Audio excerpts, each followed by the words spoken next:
All right, Joe's bored. I'm Joe. This the show. It is Thursday, August 21st, 2025. On the day I hit record, and we are back. Not only I, but football is back. There is meaningful football to be played this weekend, specifically starting on Saturday with college football week 0 kicking off in the beautiful country of Ireland with Farmageddon getting an Irish makeover as Iowa State takes on Kansas State to kick off the 2025 college football season. I couldn't be more elated to be back, folks. I spent my summer getting as much sunshine as possible, played a ton of golf, but y'all don't want to hear nothing about that. We are back. Just wanted to get a quick little what's up, what's good, uh, get a little recap going before we dive right back into football season. Those Cleveland biggest diehards fans will know I tend to take a hiatus in the summer because I just don't. I'm not bored. The name of the show is Joe's Bored, and I'm not bored in the summertime because I'm constantly either playing golf or sitting in the sunshine with my dog, drinking a cold beverage. And if you're off the clock, why don't you enjoy a cold beverage of your choosing? And let's settle in and let's talk ball, folks. Where do we want to start? I guess we'll start with the games that matter because week 0 kicks off Saturday. Cheers. And as I said, the annual tradition that has taken uh, place at least 3 years in a row with college football week 0 kicking off in Ireland. We have Farmageddon, the rivalry of the Iowa State Cyclones and the Kansas State Wildcats. Really, no preview for this one. Only preview I got for you is that I saw a picture of a Guinness at a pub over in Dublin that had a stamp of a Kansas State Wildcat. Haven't seen an Iowa State Cyclone logo, so I'm gonna go Kansas State money line. Just have fun. Just have fun that there's meaningful football to bet on outside of these preseason games, and we'll get into a little Cleveland Browns in a second. The other meaningful game, there's like 5 or 6 games uh, of meaning on the slate, but I got the big three for you. So Farmageddon, we've got Kansas opening their brand new stadium. Looks badass. If you haven't seen it yet, give it a quick Google, give it a quick search.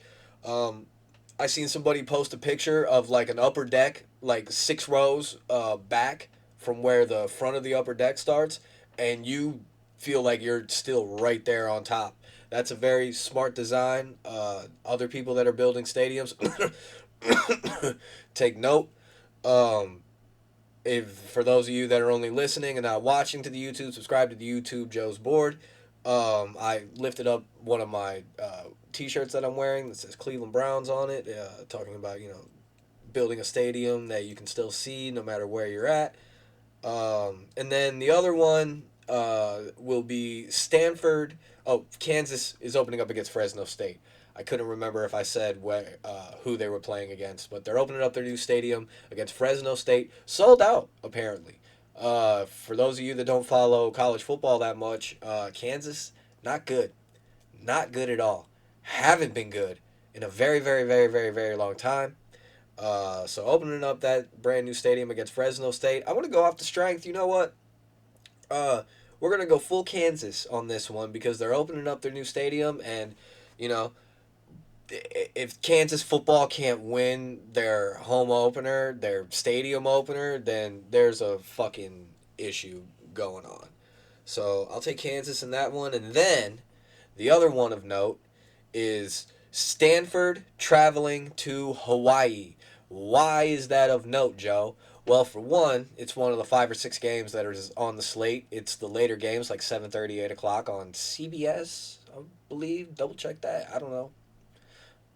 But I'll find it on Saturday when I need to find it. But Stanford is heading into a new regime because they hired former quarterback and first overall NFL draft pick Andrew Luck to be their GM. And due to a scandal that happened during the offseason from an investigation, they dismissed the football coach that was there, and the interim coach, they didn't hire him full time. They didn't have enough time, just needed a guy to step in, is former um, NFL head coach, former NFL quarterback back in the day, Frank Reich, is the head coach at the Stanford Cardinal. I don't know how I feel about this one. I kind of want to take Stanford just because I'm buying the hype. That's the thing about it's week 0. But that's the thing about the first couple of weeks of football. It's just fun. It's just fun to watch helmets on the field, players running routes, players blocking, guys hitting. It's just awesome. Just it means something. The score means something. It's not just a scrimmage. It's not just a preseason game. It's just if you're a football freak, a football nut, a football guy like me, I love this time of year because everybody's 0-0, everybody's winning the title, everybody's going to the Super Bowl, everybody's going to the playoffs, and you can't help but just be happy. And the temperature outside where I'm at is dropping a little bit. It's like 65 right now. It's crazy. Uh, but yeah, I'm gonna be a sicko, and I'm watching all 3 of those games. And during Farmageddon, I'm going to have the Cleveland Browns on the other television because we've got a starting quarterback, folks. Kevin Stefanski has named the starting quarterback at least for week 1 of the Cleveland Browns, and it is, as I believe we all expected, old man Joe Flacco is going to lead the way week 1. I couldn't be more pumped. I figured that was the gig from the minute they signed him. But I got to put my hand up and say I was wrong about everything I said about Shedeur Sanders. He's the real fucking deal. He cares about football, and I love the fucking guy. I hope that they make him quarterback 2, keep him. If they cut Shedeur Sanders or trade Shedeur Sanders, it will be the biggest mistake this franchise will ever make, ever. How can you, you know what? Fuck it. How can you see what you saw in that preseason game? Yeah, I know preseason, but he was playing against the ones. He got better as the game went on. He didn't turn the ball over. He made all the decisions you needed him to make. How is he still quarterback 4? I think it's a chess game. I've been telling everybody it's a chess game. I think they're just trying to sell Kenny Pickett and Dylan Gabriel to other quarterback needy teams to be like, oh yeah, they're good, yeah, good. Uh, but it drives me nuts. It really does. I mean, I love his answers in the press conference. I love the Tony Grossi interaction that he had, and I just hope they don't. I hope Shador plays well on Saturday, and I hope that the Cleveland Browns make the right choice when filling out that quarterback room. But we'll talk more Browns before the season starts. I plan on doing a little preview of college football because we got week 1 officially kicking off next week, and the week 1 of the NFL season kicking off the week after that. So we're gonna be back rolling, folks. I got Gardo's dump here. I mean, I got my cap on. I love my team. I'll always love my team, but it's over, folks. Um, I'm not gonna speak on what happened over the summer of Luis Ortiz and Emmanuel Clase. I'll speak on it when there's a ruling. They obviously played a lot better when they were out of there.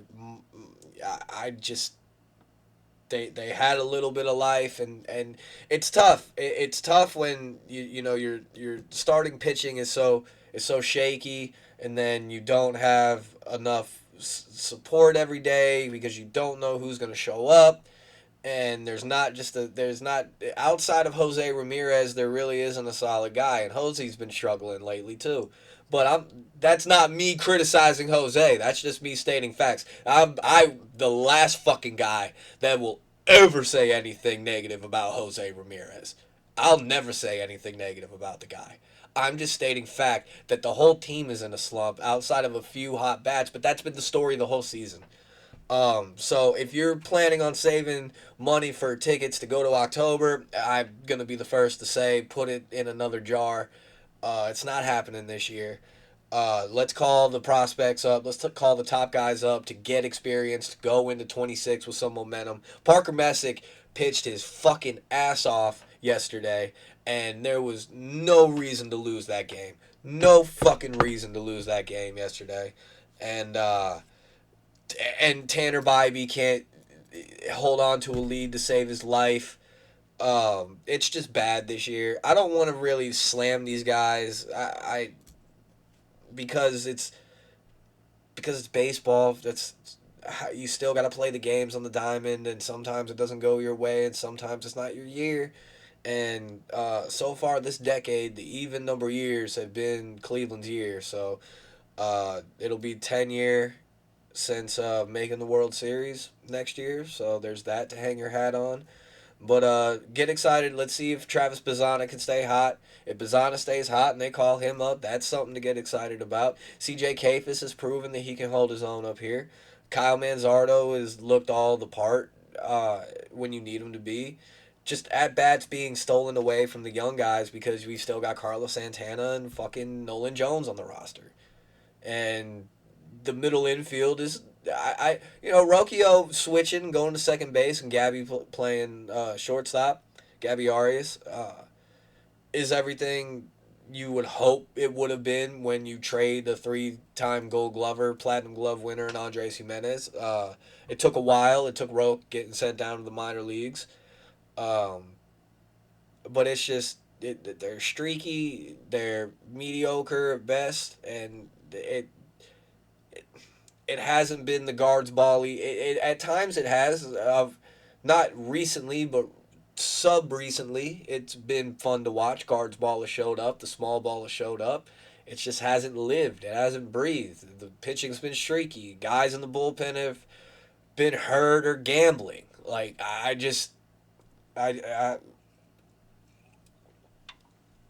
I'll tune in every night because I love this team and I love watching baseball, and I'm always sad when it's over. Um, but don't think that you're gonna be buying any hats that have the postseason patch on this side. Or I know, little, I'm still getting used to the camera. Uh, yeah, it's just over. Only other thing I have is I believe the last episode I did, Rory won the Masters, and the golf has been fantastic this summer. The pro golf has been awesome. The majors have been great.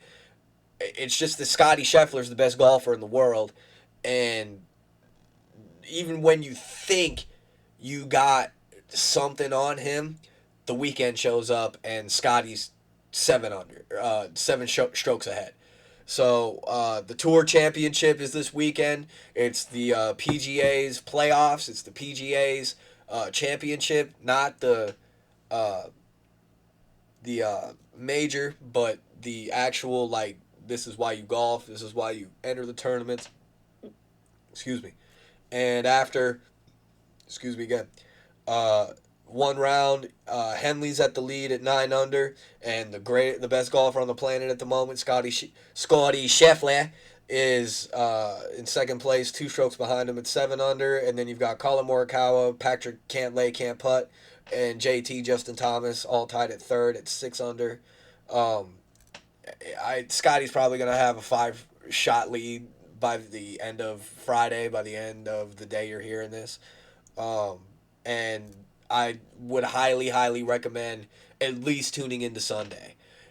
Check in on Saturday, see if it's close, because the golf has been fantastic. These guys are competing their ass off. It's amazing how the shots that Scotty hits to get in the situations of winning every single Sunday. It's something to watch. I gotta tell you, even if you're not a fan of golf, if you're a casual and you need something to turn on because you're hungover on Sunday, turn on the Tour Championship and watch Scotty just fucking murder a golf course. It's incredible, incredible television. But we're back. I needed to motivate myself to turn the mic and the camera back on. We're here. We're back. Expect a full recap of the Browns preseason uh, next week. Expect a week recap of week 0 and expect a week 1 like conference, maybe by conference preview of what to expect in this college football season, man. Now that I got it rolling, I'm actually excited. I'm actually excited to be back. I missed you guys. Um, like, comment, subscribe, share, all that good stuff, please. And let's get it rolling, man. Stay safe, go sports, baby.